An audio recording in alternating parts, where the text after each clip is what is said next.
Olá, prazer, eu sou a Aline e eu vou acompanhar vocês a partir daqui nessa parte mais prática do curso. Na aula de hoje, a gente vai fazer uma análise de dados simples utilizando o Python. Mas antes de começar a parte prática mesmo, eu também tenho um pouco de teoria para passar para vocês sobre a análise de dados. Bom, introduzindo a análise prática de dados, ela é basicamente um processo que transforma dados brutos em informações úteis para tomada de decisão. E ela envolve um ciclo que vai desde a leitura e limpeza até a visualização e interpretação, sendo fundamental para identificar padrões, tendências, anomalias e por aí vai. Agora vamos entender um pouco mais sobre esse processo. A primeira etapa é a chamada análise exploratória de dados, ou EDA. É nesse momento que a gente tenta entender como os dados estão organizados a partir de alguns passos, como a importação ou leitura da nossa base para o ambiente de análise. Frequentemente a gente faz isso no Python, por exemplo, utilizando comandos como pd.read_csv, que é um comando realizado por uma biblioteca dentro do Python, que basicamente lê um arquivo CSV e transforma ele em uma tabela. Daqui a pouco vocês vão entender melhor como ele funciona. Depois tem também a inspeção inicial, que é a utilização de comandos para visualizar rapidamente as primeiras linhas da nossa tabela, ou para checar o preenchimento geral, checar os tipos de variável e por aí vai. Depois nós temos o resumo estatístico, que seria, a partir do nosso data frame, da nossa tabela, extrair métricas de tendência e revelar como os dados estão distribuídos. E por último, temos o controle de qualidade, que seria basicamente o diagnóstico da saúde da nossa base de dados. Depois disso, a gente entra na etapa de limpar e manipular os dados para responder perguntas específicas. E existem várias formas de fazer isso, como, por exemplo, tratar dados que estão ausentes, seja excluindo registros incompletos ou preenchendo esses registros de forma manual mesmo, fazendo a limpeza dos dados, ou seja, eliminando colunas redundantes ou que não contribuem para o objetivo da nossa análise. A gente também pode selecionar subconjuntos de interesse e agrupar certos subconjuntos para calcular métricas. A gente vai fazer isso, inclusive, daqui a pouco, na nossa parte prática, utilizando uma biblioteca do Python. E até fazer o uso de matrizes para identificar a força e a direção da relação entre diferentes variáveis. Por exemplo, para identificar como o preço de um determinado produto afeta diretamente na sua demanda. Por aqui é basicamente isso, gente. Agora vamos para o código.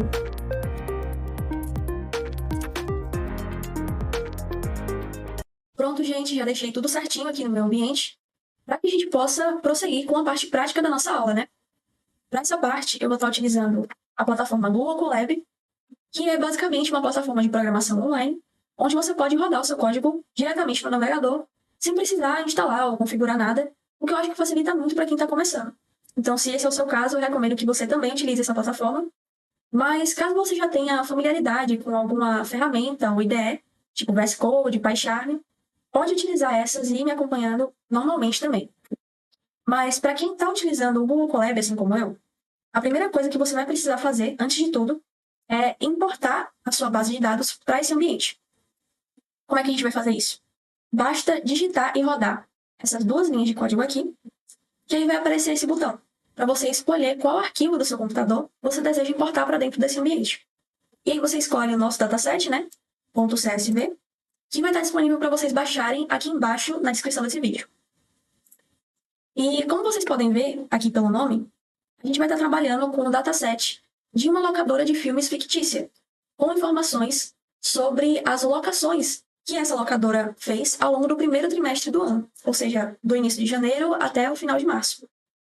E a partir dessas informações, a gente vai fazer algumas análises e tentar responder algumas perguntas, como qual foi o faturamento total dessa locadora nesse primeiro trimestre, qual categoria de filmes vendeu mais, qual categoria rendeu mais, trouxe mais dinheiro para essa locadora, e por aí vai. Vamos começando aqui.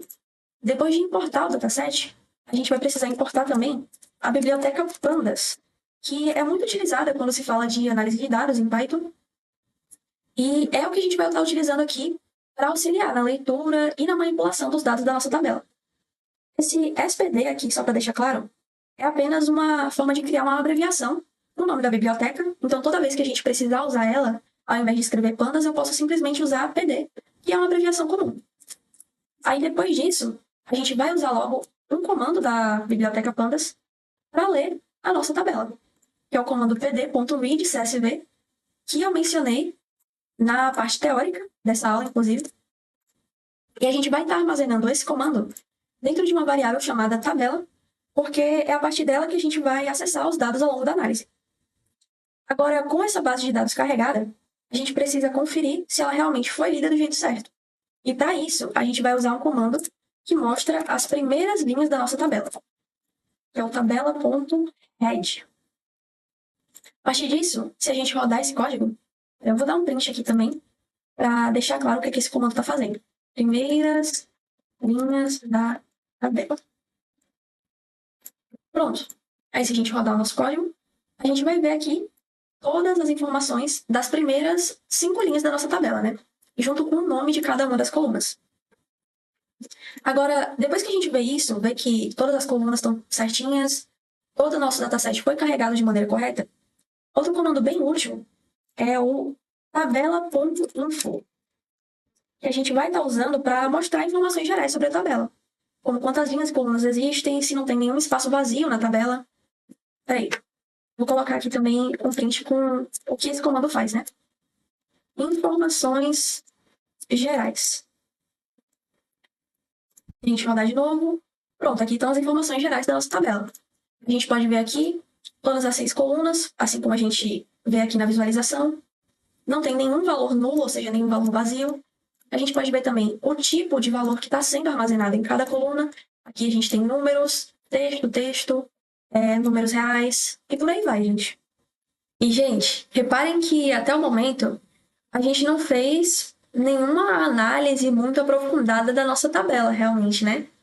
Tudo que a gente fez aqui com esses 2 códigos foi só ler a nossa base e depois verificar e inspecionar algumas informações gerais dentro dela.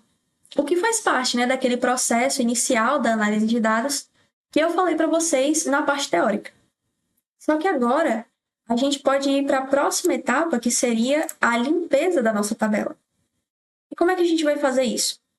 Bom, analisando aqui o nosso dataset, né, e as nossas colunas, a gente pode perceber que algumas dessas colunas não vão servir muito para a gente nessa análise, porque elas não contribuem muito para os objetivos da análise que eu citei anteriormente. A coluna de ID-locação, por exemplo, ela geralmente é muito útil como um identificador de registros, mas no nosso caso, ela não vai ajudar a gente a responder as perguntas que a gente quer responder sobre vendas e faturamento da loja. E o mesmo vale para essa coluna aqui de ano de lançamento, porque o nosso foco nessa análise, como eu disse, é responder perguntas sobre vendas e faturamento. Não, por exemplo, comparar filmes mais antigos ou mais novos. Então, para remover essas colunas da nossa tabela e deixar a nossa tabela mais limpa, eu vou usar o comando .drop na nossa tabela e vou reescrever elas sem essas colunas. Basta eu criar uma lista aqui, colocar o nome das colunas que eu quero remover, ID-locação e ano de lançamento. E no final aqui, colocar axis 1, para identificar que eu quero remover as colunas. Se fosse aqui, por exemplo, axis 0, eu iria remover as linhas, que não é o que a gente procura, né? Então, vamos voltar para o axis 1. E agora, para ver se deu tudo certo, basta a gente printar a tabela, né? Eu vou printar aqui apenas as primeiras linhas, como a gente fez antes, e rodar esse código. Vamos ver aqui, né? E aqui tá aparecendo a nossa tabela, tudo certinho, sem as colunas que a gente buscou remover. E pronto. Agora que a gente fez essa parte da remoção, depois de tudo isso, a gente pode começar a criar uma informação nova a partir dos dados que já existem aqui. Eu vou criar uma nova linha de código e a partir dessa nova linha eu vou estar criando uma coluna chamada faturamento. Para isso eu vou escrever aqui tabela, faturamento. E essa coluna ela vai ser criada a partir da multiplicação entre outras duas. Porque como é que eu vou descobrir o faturamento total de um determinado filme durante esses 3 meses, por exemplo? Basta eu multiplicar as unidades que foram locadas desse determinado filme pelo preço total de cada uma dessas unidades locadas, né? Então, eu vou fazer isso aqui. Tabela faturamento é igual a tabela preço de locação vezes as unidades locadas. Vamos colocar aqui. E agora, para a gente olhar se deu tudo certo, basta printar a nossa tabela novamente. Apenas as primeiras linhas. E vamos rodar aqui. Agora a gente tem essa nova coluna com as informações que a gente já extraiu de dentro da nossa própria tabela, com o faturamento total de cada um dos filmes que estão aqui. E com isso, pessoal, a gente já tem toda a nossa estrutura pronta aqui para finalmente começar a responder algumas perguntas de fato, né? Então, vamos lá. A primeira pergunta que a gente vai responder aqui é qual foi o faturamento total da locadora ao longo desses 3 meses de serviço. Para isso, eu vou criar uma variável chamada faturamento total, que vai receber a coluna faturamento da nossa tabela. Sim, aquela coluna que a gente acabou de criar aqui. Vamos receber ela. E depois disso, a gente vai utilizar o método sum, que vai somar todos os valores dentro dessa coluna e vai guardar dentro da variável faturamento total. É basicamente isso, gente. Vou deixar essa variável aqui guardadinha e a gente já pode partir para a próxima pergunta, que é: qual categoria teve o maior número de locações? Para isso, vamos criar outra variável chamada vendas categoria. Pronto. E para essa variável, a gente vai precisar fazer o agrupamento dos dados por gênero. Para isso, eu vou utilizar o comando groupby, aqui, colocar a coluna gênero da nossa tabela e depois receber também a coluna unidades locadas, que é a coluna que a gente está analisando aqui, né, para responder essa pergunta. Depois de tudo isso, a gente vai colocar no final também o método sum para somar todas as unidades alocadas e separar elas por gênero. Esse comando basicamente vai me dizer quantas locações cada categoria de filme teve no total.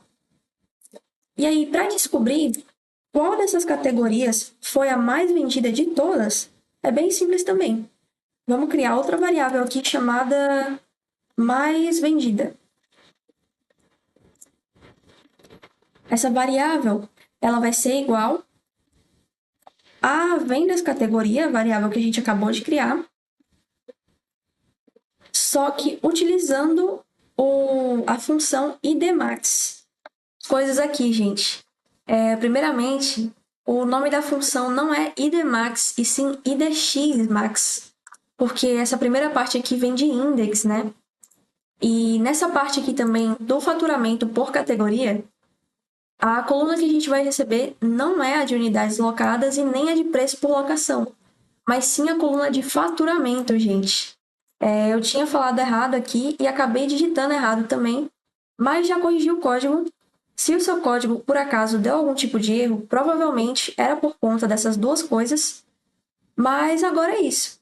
Com o código corrigido, tudo certinho, a gente pode finalmente seguir para a última etapa da nossa análise, que vai ser exibir os resultados que foram extraídos a partir de toda essa lógica e de todos os dados da nossa tabela. A gente vai começar aqui printando alguns títulos pequenos para cada variável, explicando, né, o que cada uma dessas informações está querendo mostrar para a gente. E depois, a gente vai printar as variáveis em si, nessa ordem que elas estão aparecendo aqui. Você pode ir printando aí na sua casa uma por uma. Eu vou printar aqui as variáveis também. E daqui a pouco eu volto com vocês para o resultado final. Pronto, gente. Todos esses prints aqui servem para organizar a saída e deixar os resultados mais legíveis, né? Então, ao invés de ficar aparecendo tudo misturado no console, a gente está mostrando aqui cada informação com um títulozinho antes. Aí, quando eu rodo esse programa, eu obtenho isso aqui. Com isso, a gente descobriu que o faturamento total da locadora nesses 3 meses foi de R$ 7.081. Descobrimos também quanto cada tipo de filme vendeu e faturou, né? E muito interessante aqui, a gente descobriu que os filmes de ação estão em primeiro lugar nessas duas categorias, né? Foi a categoria mais vendida e a categoria mais rentável. Então é isso, gente. Essa aqui é a nossa análise. Percebam que, mesmo sendo uma análise bem simples, a gente passou por várias etapas importantes do processo de análise de dados.